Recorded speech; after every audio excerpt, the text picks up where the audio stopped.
Nefis Lezzeti Tarifler kanalımdan herkese merhabalar. Kanalıma hoş geldiniz. Bugün sizlere meşhur Meksika biberi, jalapeno ve yanında Türk biberi, kıl biber ile birlikte sirkeli biber turşusu kuracağız. Hadi bakalım başlayalım arkadaşlar. Gördüğünüz gibi burada benim 1 kilo Meksika biberim var. İsmini biraz zor söylüyorum. Onun için Meksika biberi deyip geçeceğim. Siz anlarsınız artık arkadaşlar. 1 kilo var, bahçemden topladım. 5 kök ekmiştim. Onlardan Allah bereket versin. Birazcık da kıl biber. Bunlar da gene bahçemden. Toplamda ne kadar saysan 10 tane vardır ya da yoktur. Onları da neden koyacağım içine? Birazcık acılarını alsın diye. Onlar tatlı. Evet, başlayalım. Şimdi ilk aşamada tabii ki biberlerimi yıkadım. Sabah bahçeme girdim, topladım. Bol suda yıkadım. Şimdi şöyle halka halka bakın biberleri doğruyoruz. Bunların kabukları aşırı sert, kalın. Onun için bunları biraz sirkeli biber yapacağız ve tencerede haşlayacağız arkadaşlar. Evet, bakın bu şekilde olacak. Yani incelikleri şöyle bir parmak genişliğinde var, yok. Yok hatta. Var da değil, yok. Evet, buraya kadar videomu izlediyseniz, kanalıma abone değilsiniz, kanalıma abone olabilirsiniz. Kanalıma abone olanlar da bildirimlerini açsınlar ki en güzel tariflerimden haberdar olsunlar. Bu şekilde kanalıma destek olmuş olursunuz arkadaşlar. Gördüğünüz gibi şöyle halka halka biberleri güzelce doğruyoruz. Evet. Biberlerimin doğrama işlemi bitti. 1 kilo biberi doğradım. Bakın bu kadar biberimiz var. Bunları da dökelim şöyle. Evet. Çok acı. Onun için ellerime mümkün olduğunca değdirmemeye çalıştım arkadaşlar. Ama değmiş olabilir. Şimdi sıra geldi ince Türk biberi, kıl biberleri doğramaya. Bu da bizim meşhur biberlerimizden değil mi? Tabii ki de. Birazcık da onlardan katacağım ama bunlar acı değil. Bunlar tatlı. Neden katıyorum?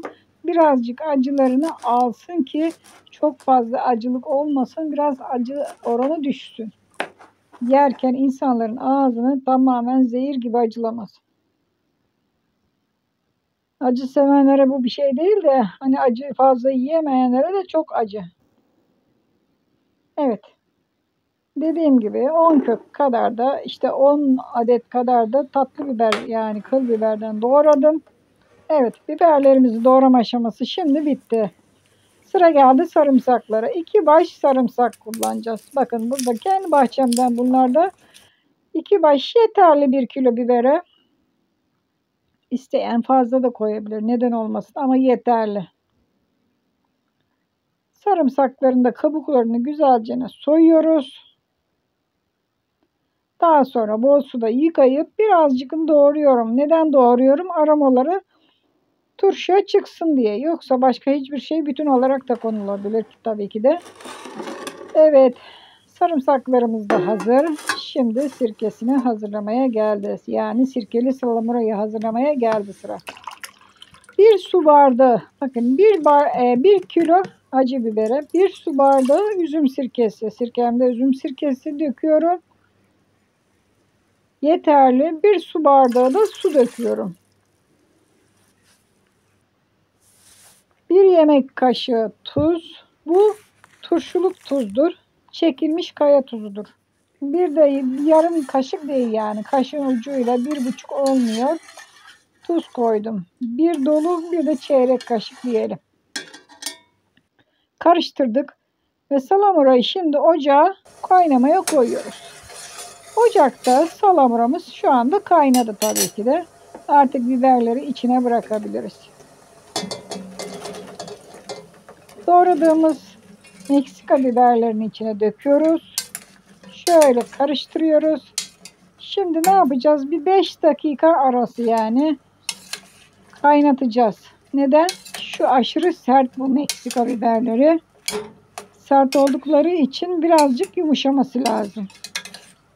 Yani onun için birazcık pişireceğiz. Yani normal bizim Türk biberleri gibi değil. Bunların kabukları salçalık biber gibi biraz sert arkadaşlar. Yani şöyle açıklama yapayım size.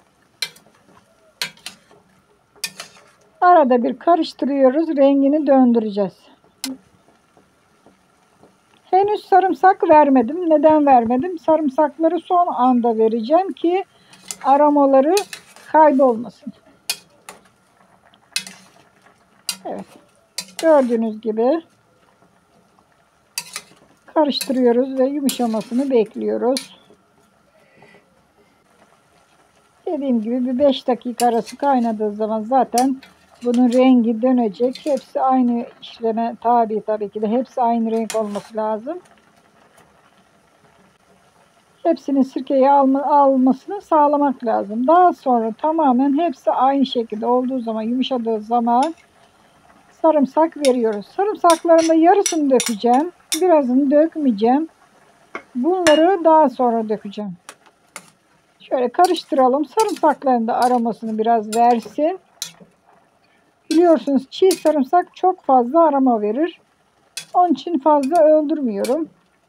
İndirmeye yakın 1 dakika kala sarımsakları döküyorum. Karıştırıyoruz tamamen. Daha sonra ocağı kapatıyoruz. Evet. Biberlerimiz oldu. Sirkeli Meksika biberimiz oldu. Turşusu tabii ki de. Şimdi kalan sarımsakları da dökeyim, içine ziyan olmasın. Bunları da veriyorum. İşte sirkeli jalapeno Meksika biberi turşumuz hazır. Şimdi kavanozlara dolduralım. 1 kilo biberden yapmıştık. Toplamda 2 adet yarım kiloluk acı biber turşumuz çıktı. Evet, bu sirkeli acı biber turşumuz arkadaşlar 1 gün sonra tüketebilirsiniz.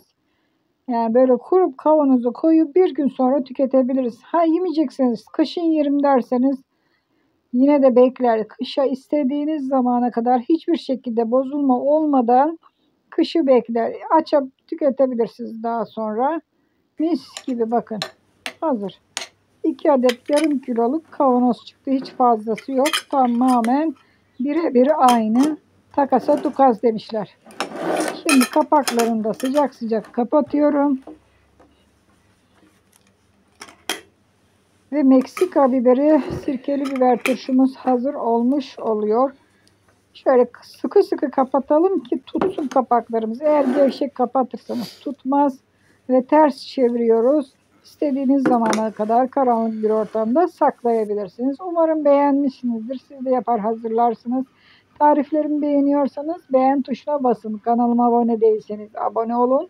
Sosyal medyada paylaşın. Tariflerimiz daha çok beğenilsin. Hoşça kalın. Afiyetle kalın. Kendinize iyi bakın.